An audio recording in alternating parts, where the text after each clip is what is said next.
¿Te preguntaste alguna vez qué es la vida? Los griegos en la antigüedad se preguntaban exactamente lo mismo y trataban de obtener respuestas a esta y preguntas similares. Pablo, en sus conversaciones con los filósofos, fue llevado al Areópago, un lugar donde se reunía el Consejo de Atenas para que compartiera lo que predicaba. En su apelación nos dejó comentarios que nos llenan de aliento y de esperanza. Él nos dice que Dios hizo el mundo y los que en él habitan. Pedro, en otra circunstancia, diría que Jesús es el autor de la vida. Pablo, además, nos dice que Dios es el que da a todos vida, aliento y todas las cosas. ¿Te pusiste a pensar en esto con cuidado? Todo lo que tenés hoy es lo que Dios te ha dado. El aliento mismo, cada respiración, es un acto consciente y voluntario de Dios, quien te regala cada instante de vida. Y nos preguntamos, ¿por qué Dios nos da vida? ¿Cuál es el sentido de la existencia? Pablo, en su discurso, nos responde diciendo, para hallar a Dios, aunque no esté lejos de cada uno de nosotros, Dios nos dio vida para que lo encontremos. El sentido de la vida no es el obtener riquezas, ni ser sabio o poderoso o fuerte en algún aspecto de nuestra vida. A veces pensamos que al ser millonarios o populares o tener posiciones elevadas en la sociedad es lo que da sentido a la vida. Aunque nos agotemos en buscar esas cosas y las consigamos, aún así habrá un vacío en el alma. Porque es solo Dios quien nos puede dar la verdadera identidad y el valor, la cual da eterna paz al alma. No somos lo que hacemos, sino lo que Dios dice que somos. Al darnos a su Hijo, nos hace hijos suyos. El valor tuyo y mío no está en lo que nosotros pensemos de nosotros mismos, sino en conocer y saber que Dios nos ama y que piensa constantemente en nosotros. Sus pensamientos para nosotros son de bien y de paz. Por eso Jesús mismo nos dijo que la vida es más que la comida y el cuerpo más que la ropa. El sentido de la vida está en conocer y entender a Dios. Ahora, ¿no te parece increíble que Dios anhela que lo conozcamos y aún más increíble que anhela que lo entendamos? Y nos preguntamos, ¿conocer qué? ¿Entender qué? Que Dios es nuestro Padre. Por esa razón Jesús nos enseñó a orar, Padre nuestro. Dios quiere ser nuestro Padre. Dios nos da vida para que conozcamos y entendamos que Él es amor y que nos ama con un amor tan irresistible, tan poderoso, que si llegáramos a conocerlo realmente como Él es, nos sería imposible no amarlo con todo el alma. Dios nos da aliento para que conociéndolo y eligiéndole nos enamoremos tanto de Él que nos sea irresistible pasar la eternidad con Él. Ahora te preguntamos, ¿no te gustaría vivir esto? ¿No te gustaría conocer a Dios como tu Padre?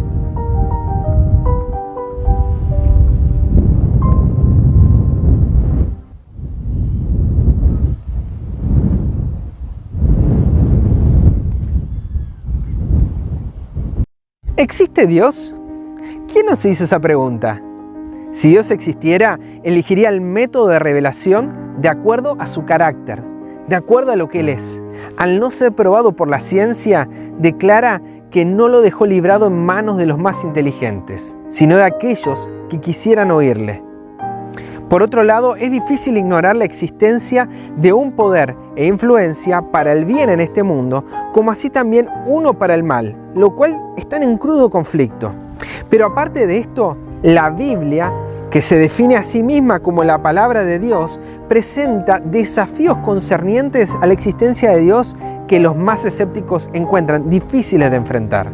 Las Escrituras nos invitan a razonar, a no ignorar la profecía, estableciendo que es la predicción de eventos futuros lo que establece la existencia del Dios verdadero. Dios declara que solo Él puede declarar el fin desde el principio y las cosas que han de suceder. Siendo esto así, ¿no sería sabio considerar estas cosas? Isaías nos da la profecía de Babilonia, que era la ciudad más poderosa, bella e influyente del mundo, y declara que sería destruida y y que nunca más sería habitada. Hacer esa declaración en la cúspide de la grandeza de dicha ciudad era definitivamente contraintuitivo. Cientos de años llevó para que Babilonia estuviera en la condición predicha. Se han hecho intentos de reconstruirla y habitarla, el último por parte de Saddam Hussein. Sin embargo, todos han llevado a un miserable fracaso. Cuán fácil sería probar la falsedad de la Biblia con que un grupo de devotos incrédulos intentara reconstruir y poblar Babilonia. Sin embargo, sus ruinas y condición actual son un testamento de milenios a la segura palabra de Dios. El libro de Daniel predice que habría tan solo 4 imperios mundiales: Babilonia, Medo-Persia, Grecia y Roma, y luego una división de reinos. Aún aquellos que afirman su autoría como siendo posterior a los eventos predichos no pueden negar la audacia de aseverar la existencia de tan solo 4 reinos mundiales contra todo precedente. Carlomagno, Napoleón, Hitler tan solo son testigos de que hay un límite que no pueden traspasar.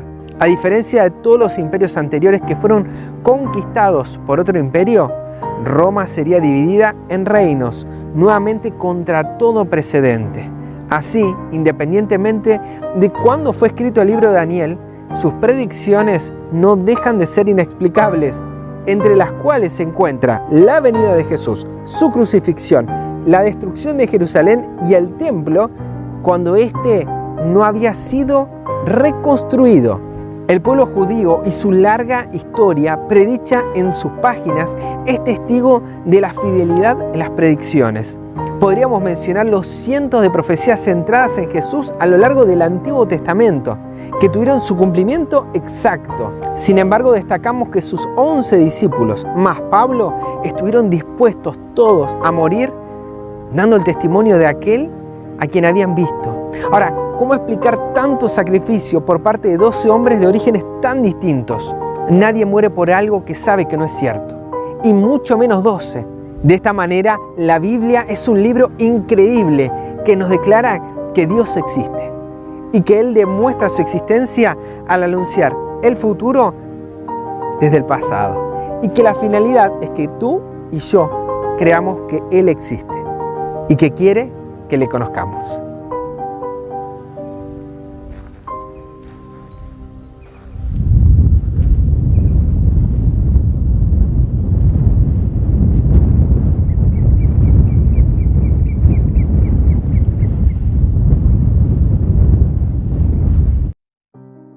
¿Está Dios interesado en nosotros? Claro que sí. Dios te ama. Su amor es incondicional y supera todo límite. En la Biblia hay una carta de Dios para ti. Yo conozco todo sobre ti. Sé cuándo te sientas y cuándo te levantas. Todos tus caminos me son conocidos. Aún todos los cabellos de tu cabeza están contados, porque tú has sido hecho a mi imagen. Tú eres mi descendencia. Te conocí aún antes de que fueras concebido. Te escogí cuando planeé la creación. No fuiste un error, porque todos tus días están escritos en mi libro. He determinado el tiempo exacto de tu nacimiento. Has sido creado de forma maravillosa. Te formé en el vientre de tu madre. Te saqué del vientre de tu madre el día en que naciste. Soy la manifestación perfecta del amor. Es mi deseo gastar mi amor en ti, porque tú eres mi hijo y yo, tu padre. Cada dádiva que tú recibes viene de mis manos, porque yo soy tu proveedor, quien suple tus necesidades. El plan que tengo para tu futuro está siempre lleno de esperanza. Yo te amo con amor eterno. Mis pensamientos sobre ti son incontables, como la arena en la orilla del mar. Me regocijo sobre ti con cánticos. Yo nunca pararé de hacerte bien. Tú eres mi tesoro más precioso. Deseo afirmarte dándote todo mi corazón y toda mi alma. Yo quiero mostrarte cosas grandes y maravillosas. Si me buscas con todo tu corazón, me encontrarás. Deleítate en mí y te concederé las peticiones de tu corazón. Yo soy el que produce tus deseos. Puedo hacer por ti mucho más de lo que tú podrías imaginar. Yo soy tu aliento. yo también soy el Padre que te consuela durante todos tus problemas. Cuando tu corazón está quebrantado, yo estoy próximo a ti. Así como el pastor carga un cordero, yo te cargo a ti cerca de mi corazón.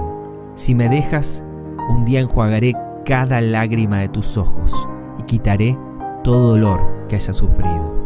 Alguien se interpuso entre tú y yo. He sido malentendido. Como cualquier padre, tenía que dejarte libre para irte si así lo deseabas. A pesar de eso, yo soy tu padre. Y te he amado como a mi Hijo Jesús, porque en Jesús mi amor hacia ti ha sido revelado. Él es la representación exacta de lo que yo soy. Él ha venido a demostrar que yo estoy contigo, no contra ti.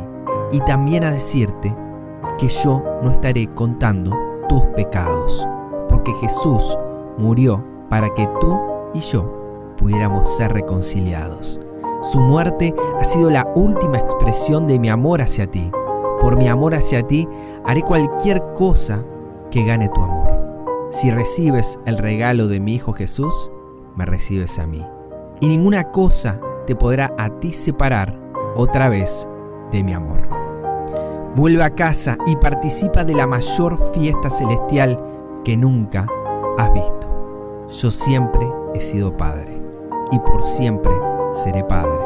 ¿Quieres tú ser mi hijo? Yo estoy esperando por ti. Con amor, tu papá, Dios.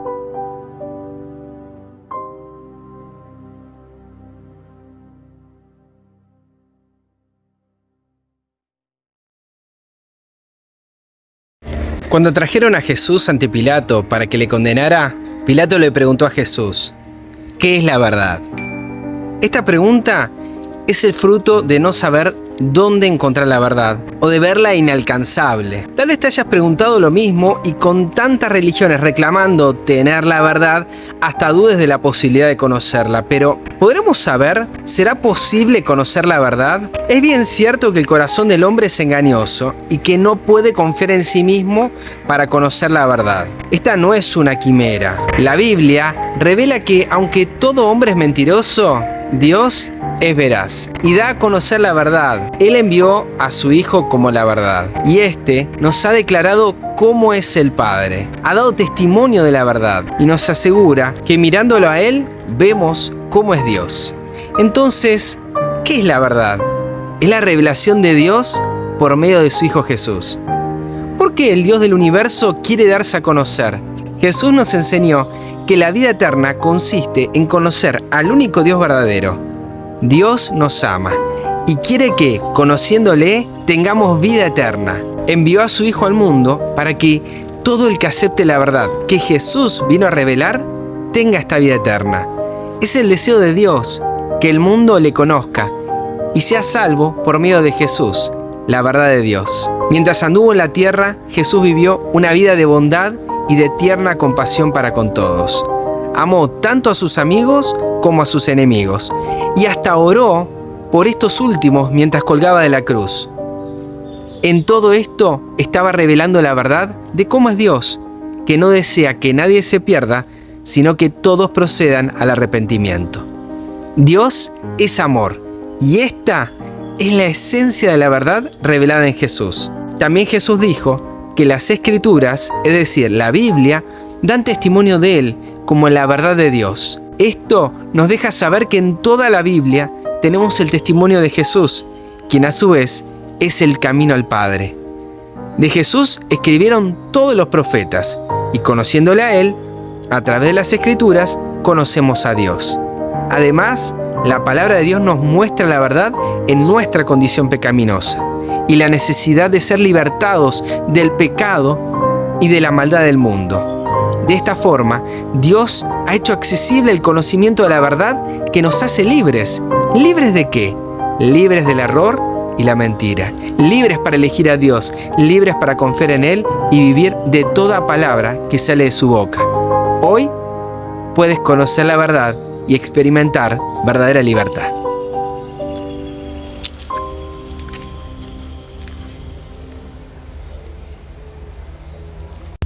¿Quién nunca ha dicho una mentira? Todos en algún momento de nuestras vidas lo hemos hecho, ya que la Biblia define la mentira como engaño. Esto implica que al utilizar cualquier medio para aparentar, disimular, distorsionar o dar una impresión falsa, estamos mintiendo. Todo hombre es mentiroso y esto hace difícil la confianza en otros. Sin embargo, Dios no es hombre para que mienta. De hecho, no puede mentir. Le es imposible. Dios es un Dios solo de verdad. Podemos confiar en Él. Entonces, ¿cómo surgió la mentira? Las Escrituras enseñan que esta se originó en el diablo, quien una vez fue un querubín exaltado delante del trono de Dios, pero que en rebeldía abandonó su morada. Jesús se refiere al enemigo como padre de mentira, dejándonos saber el origen de esta. Descontento con su posición exaltada y aspirando a más, emprendió la obra de distorsionar la verdad de Dios. Con sus mentiras arrastró con él a la tercera parte de los ángeles y los echó en tierra. De igual forma, por medio de engaños respecto al carácter de Dios, introdujo la rebelión en la tierra. Cuando la serpiente antigua le habló a la mujer, no perdió tiempo para sembrar mentiras en su mente. Por medio de preguntas, sugerencias, declaraciones, desfiguró el carácter de Dios de tal forma que llevaron tanto a la mujer como al hombre a dudar del amor de Dios, su bondad y su palabra. Sus dos mentiras principales, no moriréis y Dios se reserva para sí lo mejor, les hizo pensar que debían vivir independientes de Dios y trabajar para alcanzar todo cuanto percibieran como fuente de bienestar propio. Así se ensució con mentira el camino del hombre. Desde entonces Dios busca al hombre para reconciliarlo consigo por medio de su Hijo Jesús. Este conoce perfectamente al Padre y solo desea que otros le conozcan tan bien como Él para que tengan vida eterna.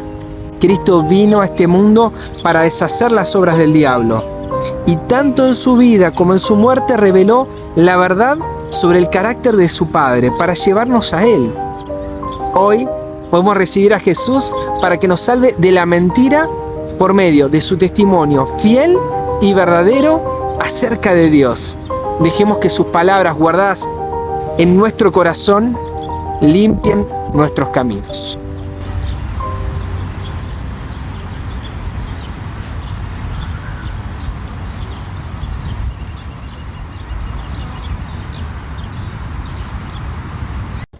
¿Somos libres para elegir? Dios, que es amor, es descrito en las Escrituras como abnegado y bondadoso. Esto implica que Dios nos da todas las cosas sin condiciones, incluyendo la capacidad de aceptarlas o rechazarlas. Sin embargo, a pesar de que Dios es así, vemos que la mayoría de nuestras decisiones son movidas por intereses egoístas. ¿Por qué? La Biblia dice que no hay justo ni siquiera uno, que no hay quien busque a Dios, que no hay quien de sí mismo haga lo bueno, ni siquiera uno. Entonces, si Dios nos creó libres para elegir, ¿por qué son nuestros pensamientos y acciones solo de continuo hacia el mal? Nuestra carne está en enemistad con Dios y no se sujeta a su ley de libertad. Cuando el hombre eligió las mentiras de la serpiente, quedó destituido de la gloria de Dios, que es su carácter. Esto implica que mientras el hombre permanezca engañado respecto al carácter de Dios, permanecerá esclavizado al pecado, sin poder obrar en armonía con el amor de Dios. Jesús claramente indicó que se peca porque se es esclavo del pecado. Es decir, no hay libertad para elegir distinto. Los falsos conceptos acerca de Dios le imposibilitan al hombre obrar el bien. La serpiente prometió que al comer del fruto se le abrirían los ojos a nuestros primeros padres para conocer el bien y el mal, y serían como Dios. Pero vemos que sus ojos fueron abiertos solo para ver su desnudez, lo que implica sentir vergüenza y culpa. Pero teniendo libertad para elegir, una vez elegido el mal, le fue imposible en sí mismos elegir el bien nuevamente. Se hicieron inútiles, a una se inhabilitaron. Así perdieron para toda la humanidad la libertad. Dios quiere darle al hombre discernimiento para diferenciar entre lo bueno y lo malo. Nos declara el bien que lleva a la vida y el mal que lleva a la muerte. Y no solo eso, sino que también nos ruega que escojamos la vida. Pero mientras sospechamos que Dios no tiene en mente nuestro bienestar, sino el propio, dudaremos de su palabra. El Hijo de Dios, como la verdad de Dios, es el único que nos hace verdaderamente libres para elegir. Esa libertad de poder elegir el bien, Él la hace posible al enviarnos su Espíritu, que nos dice: este es el camino, andad por él, no tornéis a derecha ni a izquierda. Cuando atesoramos su voz, nos da el poder de elegirle y venimos a ser libres. Así, Él nos da el querer como el hacer por su buena voluntad. Cuando no guardamos su voz, nos es imposible elegir el bien, permaneciendo esclavos del pecado. Es recibiendo el conocimiento correcto del amor abnegado de Dios revelado en Jesús, creyendo que solo tiene pensamientos de paz para nosotros y que su voluntad para nosotros es buena, es agradable y perfecta, que confiaremos nuestras vidas en sus manos y experimentaremos la libertad de vivir de toda palabra que sale de la boca de Dios. ¿Quieres ser libre para elegir?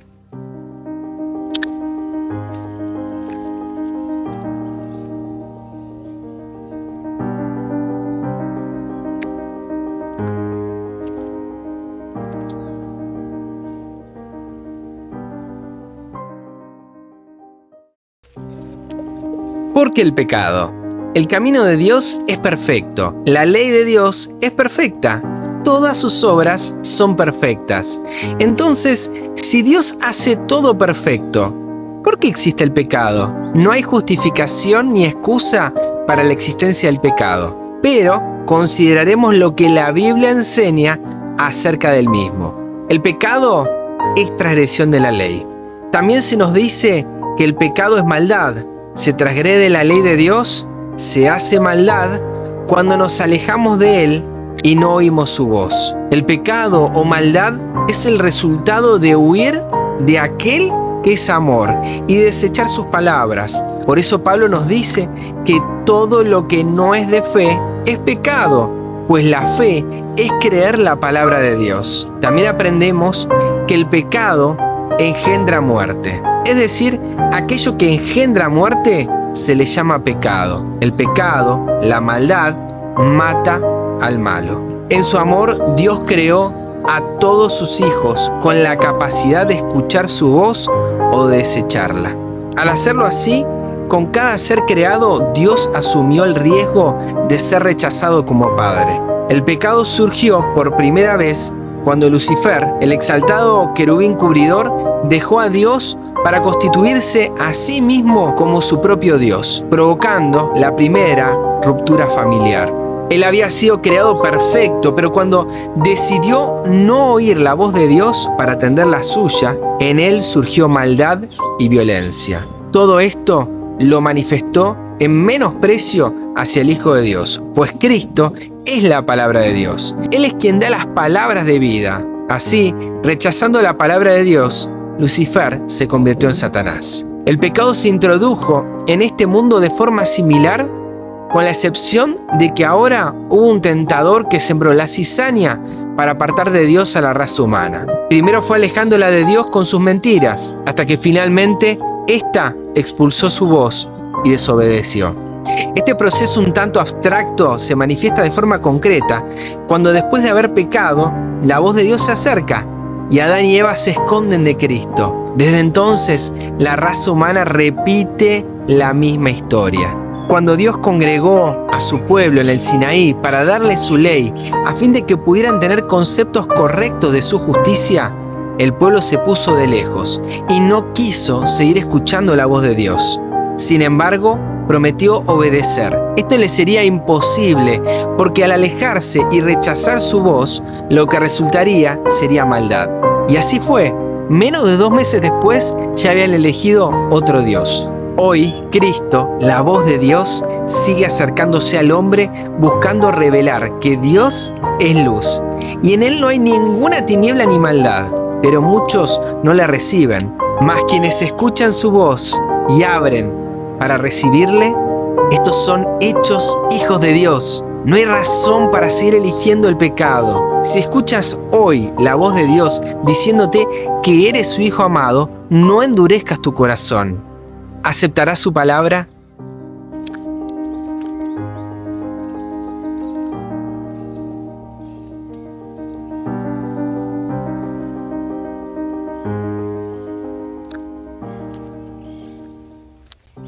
El filósofo griego, Epicuro, sostenía que no debemos temer a la muerte, pues mientras somos, la muerte no es, y cuando la muerte es, nosotros no somos. Su pensamiento respecto a la muerte, más allá de definirla, muestra que el ser humano teme a la muerte y busca formas de aplacar ese miedo. No importa cuántos milenios de historia tenga la humanidad, la muerte sigue siendo motivo de dolor y preocupación para el hombre. La razón de esto radica en que Dios creó al hombre para que viviera para siempre, no para que muriera. El temor de la muerte no proviene de Dios. No es un mecanismo de Dios para presionar a sus hijos a que le obedezcan. Ni siquiera la muerte es parte de su reino. La Biblia enseña que la muerte es enemiga de Dios. Y quien utiliza el temor de la muerte para esclavizar es el diablo. Cuando Dios le dijo al hombre que no comiera del árbol del conocimiento del bien y del mal para que no muriera, no le estaba amenazando, sino que le estaba indicando el resultado de vivir desconectado de él. Fue la serpiente, Satanás, quien insertó el pensamiento de que el pecado no paga con muerte, que se puede seguir viviendo desconectado de Dios. También sugirió que Dios se reserva lo mejor y que el hombre no lo necesita. Creyendo estas mentiras, el hombre y la mujer pecaron. Y cuando Dios se acercó a ellos, estos se escondieron por miedo, pensando que Dios les daría el pago que el pecado da. Así se introdujo el temor de la muerte en la humanidad. Ahora, ¿qué es la muerte? Es lo contrario a la vida. Es un estado de inconsciencia e inexistencia, sin memoria ni alabanza a Dios. Y es el fruto del pecado. Dios le ha dado existencia al hombre para que, conociendo su amor, el hombre desee permanecer conectado a Él y viva para siempre. Pero si el hombre rechaza una relación con Dios, se desconecta de Él. Y el resultado es muerte. La muerte es lo opuesto a la vida eterna. Y la Biblia lo define como dejar de existir para siempre, es decir, inexistencia eterna. Así como las Escrituras hablan de dos tipos de vida, la pasajera y la eterna, también mencionan dos tipos de muerte. La que se describe como un sueño, del cual se ha de despertar, y de la que no se ha de despertar, pues es para siempre. Dios desea librarnos de la muerte y ha hecho provisión para que algún día esta no exista más. La voluntad de Dios es que vivas. Escoge pues la vida. Escoge a Jesús.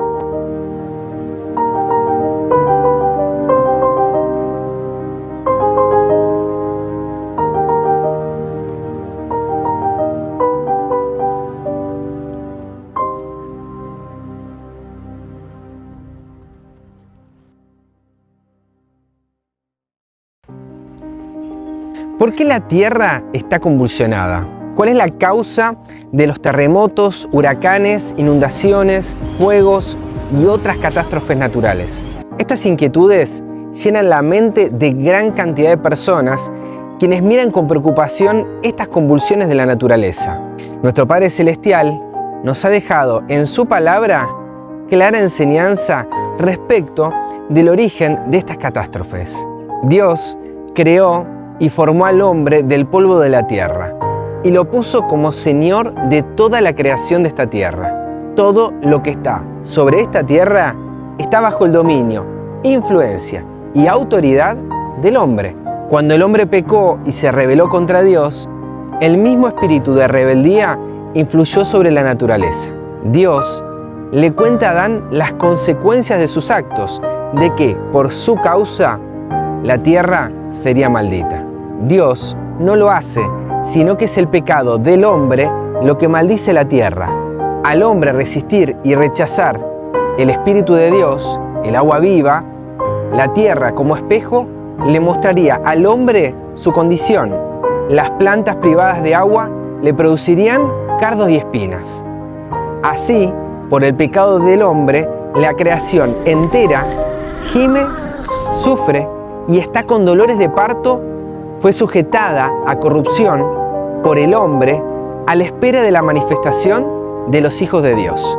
La historia de Caín y Abel confirma el impacto del pecado del hombre. Habiendo Caín matado a Abel, Dios le dice: la voz de la sangre de tu hermano clama a mí desde la tierra.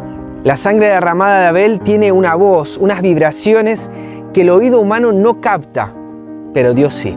En el idioma original, clama significa grito desgarrador. Y estas vibraciones están en la tierra. Como consecuencia, Dios le dice a Caín que sería maldito de la tierra y que cuando labre la tierra no le daría su fuerza. No es Dios quien hace algo adicional, sino que la obra de Caín hace que sea maldito de o por la tierra. Son estos pecados y las degeneraciones sexuales que generan grandes e intensas emociones en el ser humano que hace que la tierra vomite a sus habitantes. Y de hecho la tierra vomitó a los antediluvianos porque estos habían llenado la tierra misma de violencia, así como Caín lo hizo con Abel. Dios los destruyó con la tierra, al finalmente, con dolor, concederles el pedido de que los deje solos. Así, el hombre cosechó la violencia que había sembrado. En ese sentido, el mensaje de la Biblia es bien claro. La tierra, es decir, el mundo natural, se enferma porque los hombres rompen la ley de Dios y la rechazan. Y también los hombres se enferman y padecen enfermedades por dicha causa. La violencia del hombre es un castigo sobre la tierra y Dios, que por tanto tiempo mantiene paz, eventualmente permite que la tierra se levante contra el morador impío. Por otro lado, mucha paz hay para los que aman la ley de Dios, los que oyen a Dios y no lo rechazan, sino que atesoran su palabra, permiten que Dios grabe su ley en sus corazones. Y se atesoran como precioso el séptimo día de la semana, el sábado, y cuidan su cuerpo, Dios promete que tendrán la abundancia de la tierra. Lluvia nunca les faltará y Dios les dará paz en la tierra. Que Dios nos dé sabiduría para discernir su voluntad y nos ayude a ser una influencia de paz por donde quiera que vayamos.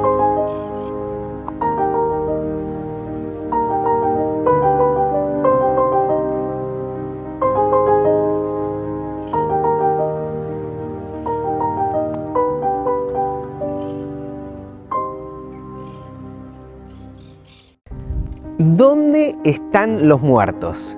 El destino de los muertos siempre ha intrigado al ser humano. Las ideas son muchas y variadas, pero la inmensa mayoría tiene un elemento en común: el estado consciente de los muertos.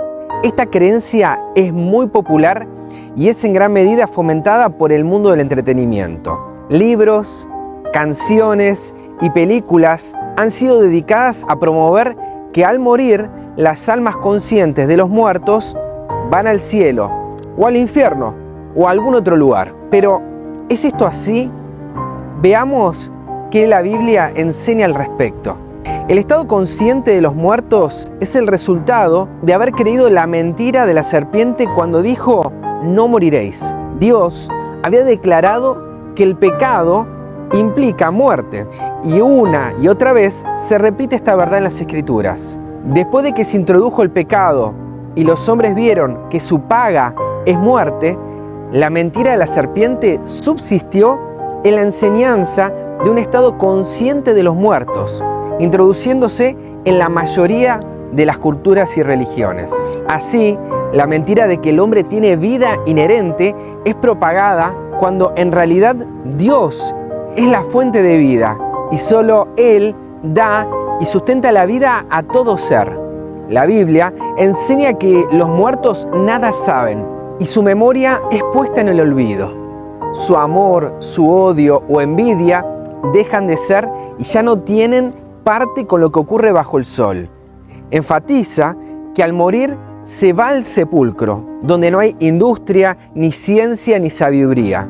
La Biblia define al Seol o sepulcro como el lugar donde los muertos duermen.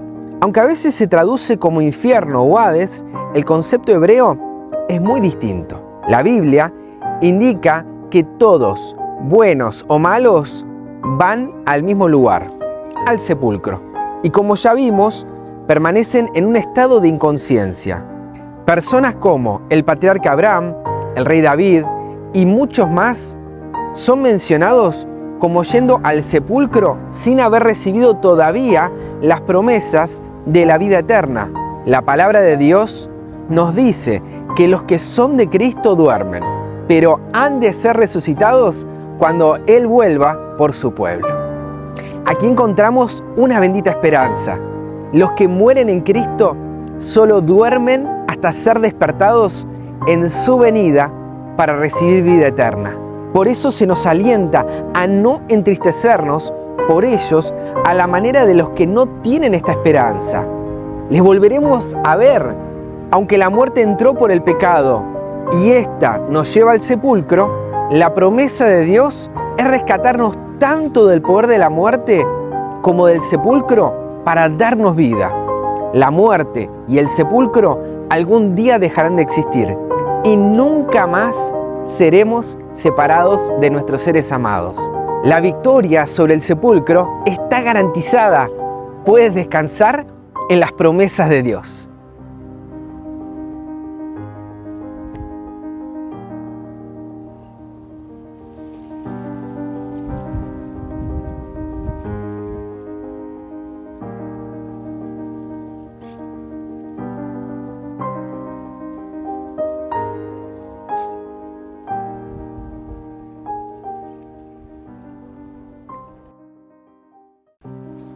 ¿Qué sucede después de la muerte?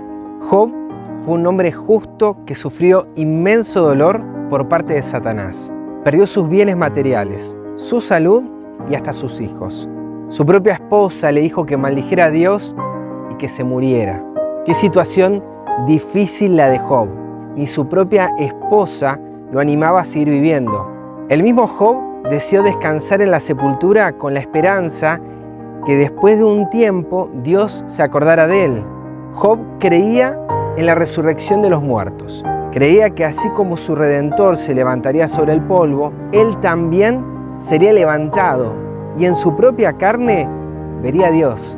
Esta era la esperanza que ardía en su corazón. Para Job, la muerte no era el final, sino un descanso aguardando la promesa de la vida eterna. Por eso hace la pregunta: si el hombre muriera, por ventura, ¿vivirá? A lo que él mismo contesta: todos los días de mi edad esperaré hasta que llegue mi transformación. Job anhelaba el día en que su cuerpo corruptible y mortal fuera transformado en uno incorruptible e inmortal. Luego de Job hablar sobre la esperanza de resucitar para ver a Dios, les habló a sus amigos del juicio. También Jesús, hablándole a los judíos, indicó que vendrá la hora cuando los que hicieron bien oirán su voz y resucitarán para heredar la vida. Pero a los malos les llegará para ser levantados de sus tumbas y enfrentar el juicio. Este orden: primero la muerte, después la resurrección y luego el juicio, de acuerdo con las obras, está claramente planteado en las Escrituras. El juicio no es una decisión de Dios, sino la revelación de lo que cada uno eligió bajo la ley de la siega. Se cosecha fruto conforme a la semilla sembrada. Dios traerá a juicio toda decisión del hombre y le dejará tener el fruto de su elección. Este grupo ha de experimentar la segunda muerte o muerte eterna, de la que no se resucitará más ni habrá más memoria. El destino de Job será distinto. Él decidió confiar en Dios con todo su ser a pesar de que su mundo se le derrumbó encima. Eligió el único camino que lleva a la confianza eterna. Esta confianza, esta fe en Dios no surge por arte de magia. Es el resultado de una relación cultivada diariamente. Job conoció tanto a Dios y su amor para con él que se atrevió a decir osadamente que Dios lo llamará resurrección de vida eterna porque Dios lo extrañaría. Pronto llegará el día en que se oirá la voz del Hijo del Hombre decir: despertad y cantad, moradores del polvo, y los muertos volverán a vivir, resucitarán a vida eterna. Allí estará Job y muchos más que murieron con la misma confianza. Si te tocara morir, ¿tendrías la seguridad de Job? Hoy Dios te invita a conocerlo y a confiar en Él.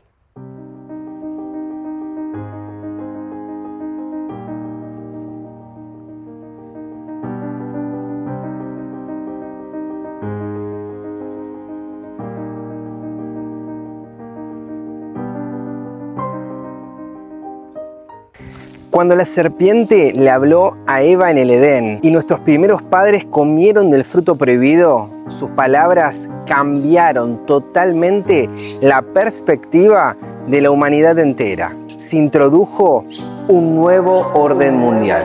¿En qué consistía este nuevo orden? La serpiente le mintió diciéndole que Dios no quería lo mejor para ellos, sino que se lo reservaba para él. No solamente eso, sino que le ofreció una vía de aparente escape. Esa solución consistía en tomar la fruta para llegar a ser como Dios. La humanidad tomó para alcanzar un nuevo estatus, para llegar a ser alguien, para ganar una nueva identidad y consiguientemente valor. Al hacerlo, perdió todo esto. El hombre se quedó con un terrible vacío. La humanidad entera fue arrojada a una búsqueda desesperada de valor en la obtención de las cosas del medio ambiente. Este se transformó en el mayor objetivo de la humanidad caída: alcanzar valor e identidad a través del modelo de teléfono, el auto o la casa. También las posiciones, las carreras de estudio y posiciones de las organizaciones religiosas. Las conexiones y las relaciones humanas vendrían a ser mecanismos para obtener poder, influencia y consiguientemente valor. El mundo entero quedó así huérfano de un padre amante, a quien ahora consideraban egoísta y que los quería matar.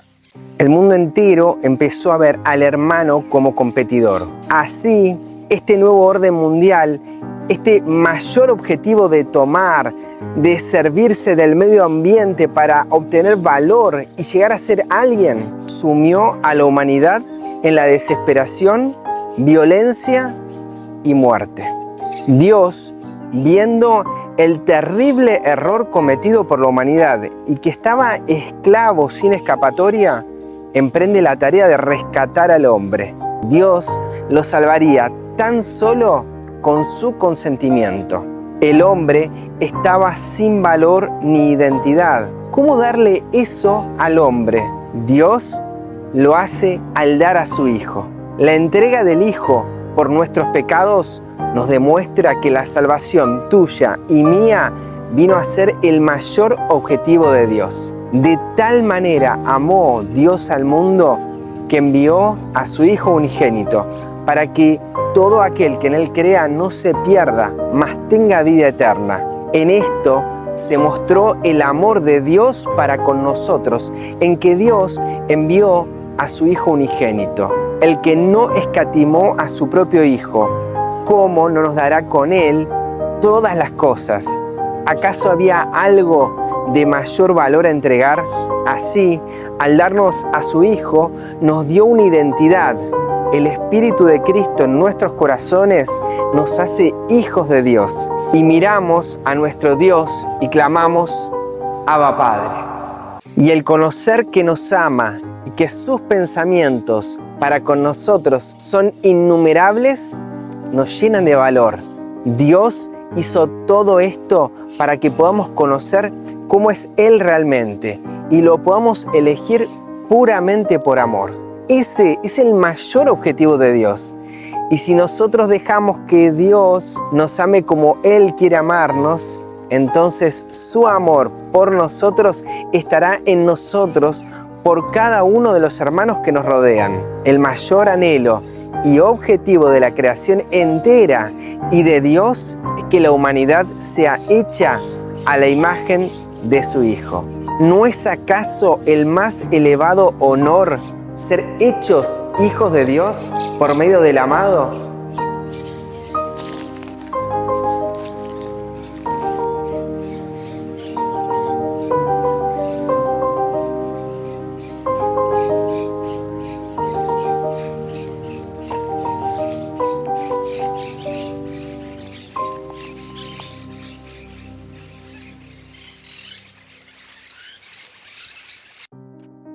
¿Cómo se determina el valor de las cosas? ¿Qué es valioso en esta vida y qué no lo es?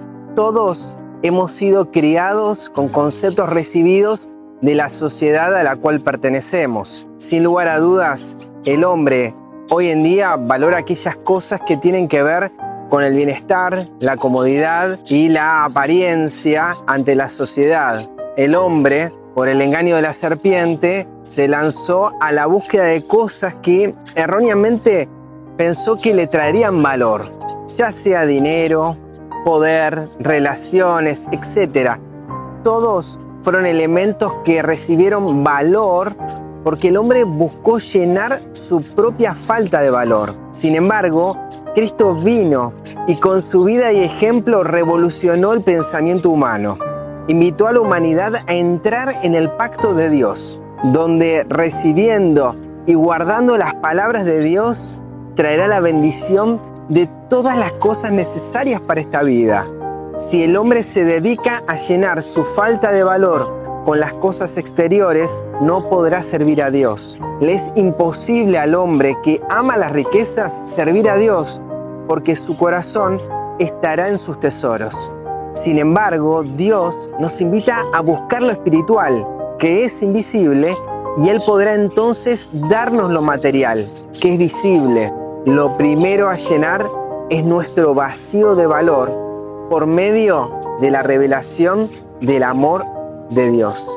Dios nos declara que nosotros somos su tesoro. Dios nos dio a su Hijo, a su amado, para que nosotros conociéramos el amor con el que Él nos ama. No solamente eso, sino que también nos dará el buen tesoro de Dios, el cielo. Y viendo nuestra condición, exclamamos: ¡cuán poca fe tenemos! Sin embargo, el llamado constante de Dios es que apartemos la mirada de las cosas que el mundo considera como tesoros, porque nos llenan la necesidad y el vacío del alma. Y nos insta a que busquemos el verdadero tesoro, que seamos ricos en Dios. Pero, ¿cuál es el tesoro que podemos hoy tener en la tierra? ¿Cuál es el tesoro que Dios nos invita a buscar y a tener? ¿En qué consiste ser ricos en Dios? Es en el Padre y el Hijo que están escondidos todos los tesoros de la sabiduría y del conocimiento. Y particularmente en el Hijo, quien es la sabiduría de Dios, donde todas las riquezas espirituales y materiales están y se manifiestan. Cuando tenemos a Cristo, Él nos puede llenar de sus caminos de justicia, vida eterna y consecuentemente de todas las cosas, incluyendo las materiales que necesitamos para nuestro bien. En este sentido, el reino de Dios es como un tesoro que está escondido, y para poder recibirlo es necesario desprenderse de todas las cosas que impiden la morada de Cristo en el alma.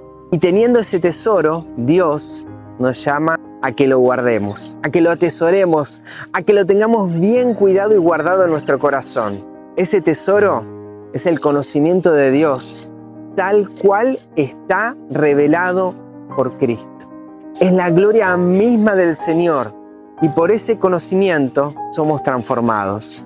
Así, Cristo, el gran mercader, está con sus manos llenas de tesoros eternos, golpeando la puerta de nuestro corazón, anhelando que tú y yo dejemos de mirar las cosas de este mundo que perecen y lo elijamos a Él, porque recibiendo su presencia y amor, y consecuentemente amándole y teniéndolo en nuestras vidas, Él nos dará vida y todo lo necesario para ella.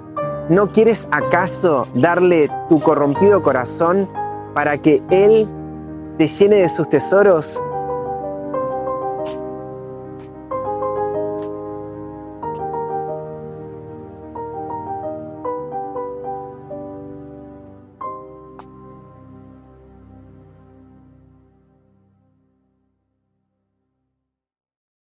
¿Te has preguntado alguna vez el origen y sentido de la familia? ¿Por qué la vida humana está organizada de esa manera? Es evidente que en el diseño de la creación Dios quiere enseñarnos alguna cosa. Quizás lo primero a destacar es que Dios hizo al hombre y a la mujer a imagen de Dios. Las Escrituras nos dicen que el Padre creó todas las cosas por medio de su Hijo. Así, descubrimos que el reino de Dios es una familia. Dios el Padre tiene un Hijo, el cual es el amado del Padre. Antes de ser parte del reino de Dios, somos esclavos, ajenos y enemigos de Dios. Cuando uno nace de nuevo, ingresa al reino de Dios y permanece en él siendo como niños. Cuando nacemos de nuevo, venimos a ser hijos de Dios, recibiendo la adopción de hijos de Dios. El amor del Padre fluye a nuestro corazón, dándonos identidad, saber que somos hijos de Dios y dándonos valor, conociendo el amor de Cristo, que Dios nos ama como a su propio Hijo. Al ser parte de la familia de Dios, si no rechazamos el amor de Dios, recibimos el nombre, es decir, el carácter de nuestro buen Padre Celestial. El enemigo de las almas, Satanás, rompió el orden de la familia celestial al pelear por un orden que, a diferencia de la familia celestial, donde el interés de los demás reina suprema y nadie vive para sí, el interés propio y satisfacer el ego es supremo. Luego rompió la paz familiar en Adán y Eva, al instaurar el mismo principio del amor propio. Así, el mundo entero fue entregado a una ideología que se canibaliza. Siendo que el hombre fue creado a la imagen de Dios, es tan solo natural que el enemigo de Dios buscara borrar la imagen de Dios que se halla en el hombre. Así, hoy, vemos la sociedad destruida porque su núcleo central y fundacional, las familias, están destruidas por causa del desconocimiento de Dios. Es la familia la que nos da el sentido de permanencia. Todos nacemos con una necesidad innata de pertenecer y de ser aceptados así como somos, sin la necesidad de demostrar que valemos o que merecemos que nos amen. En ese sentido, el amor incondicional de un padre y una madre tienen una importancia incalculable. Dios nos mostró ese amor incondicional para con nosotros. La honra de los hijos son sus padres. Los niños forman su identidad y reciben su bienestar mayormente gracias al amor y cuidado de sus padres. Por ende, una familia rota resulta en un estorbo para el bienestar y el desarrollo de los hijos. Cuánto más difícil es forjar un buen pasar económico, formar una familia estable y mantener la salud física y mental cuando se viene de un hogar destrozado. Todo cuesta más, porque falta el sentido de identidad y pertenencia, que debería ser el legado asegurado de cada persona y que depende en mayor medida de la estabilidad y el amor de los padres. Pero esta no necesita ser tu realidad, ni la de tu familia. Y aunque aún haya habido mucho sufrimiento, Dios anhela restaurar todo aquello que se ha roto. Aprende a romper con el ciclo vicioso de matrimonios rotos, familias destrozadas y de la pérdida de identidad y pertenencia en niños y adultos. Hay un mejor camino y está a tu alcance. Acepta el reino de Dios en tu vida y deja su espíritu actuar, y esto también será añadido.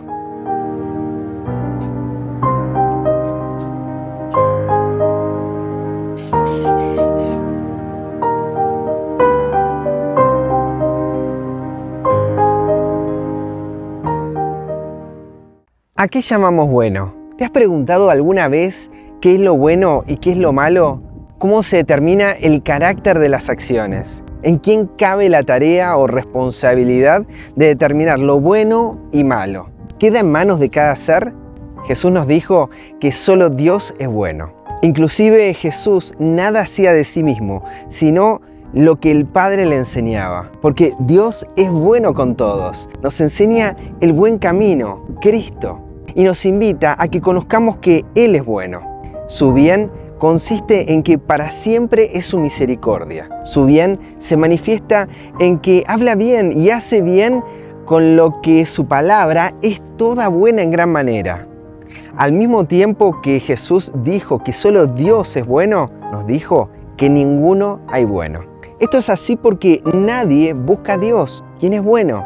Ni siquiera hay uno que haga lo bueno, que diga la verdad. Y nos preguntamos por qué el hombre hace lo malo. Hay varias respuestas a ellas, pero en principio porque no ha visto a Dios. Si el hombre viera y conociera a Dios, le amaría porque Dios es amor.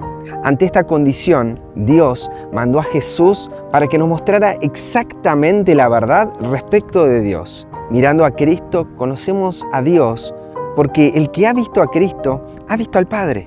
Contemplando a Cristo vemos la gloria de Dios, la cual es la belleza de su carácter. Y basado en esa benignidad, Cristo nos invita a seguirle, porque elegirle es bueno, mientras que no hacerlo solo nos traerá dolor, mal, muerte, dado que quedaremos librados a nuestra propia condición que es mala.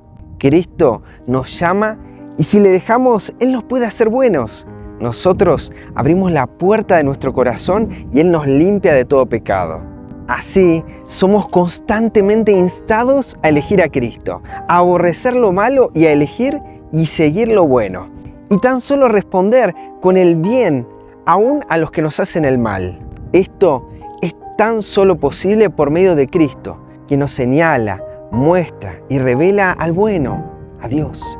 Y además nos da la libertad de elegirle. Al aceptar a Cristo y seguirlo, Él hace en nosotros lo bueno y venimos a ser de Dios. En el hombre se manifiesta lo malo: adulterio, fornicación, inmundicia, maldad, lascivia, idolatría, hechicería, enemistades, peleas, celos, iras, envidias, contiendas, homicidios, borracheras, etc. Lo bueno de Dios se manifiesta en el fruto del Espíritu: amor, gozo, paz, paciencia, benignidad, bondad, fe, mansedumbre, templanza, lo verdadero, honesto, justo, puro, amable, de buen nombre. De cada una de esas manifestaciones, ya sea del hombre o de Dios, ¿te hacen sentir bien a ti y a los que te rodean? ¿Puedes ver lo malo y lo bueno en cada caso? ¿A qué llamamos bueno? Así, Dios nos invita a que le elijamos. No solamente eso, sino a que seamos cuidadosos. Se nos dice: ay de los que a lo malo dicen bueno y a lo bueno malo, de los que hacen de la luz tinieblas y de las tinieblas luz, que ponen lo amargo por dulce y lo dulce por amargo. Ay, le duele a Dios, porque viene mucho dolor y finalmente destrucción a aquellos que llaman malo a lo bueno y bueno a lo malo. ¿No sería bueno conocer lo bueno de Dios, que es infinito? ¿No sería bueno rechazar lo que Dios declara malo? Que Dios nos ayude a elegirle, que Dios nos dé un corazón nuevo para recibir todo lo bueno de Dios.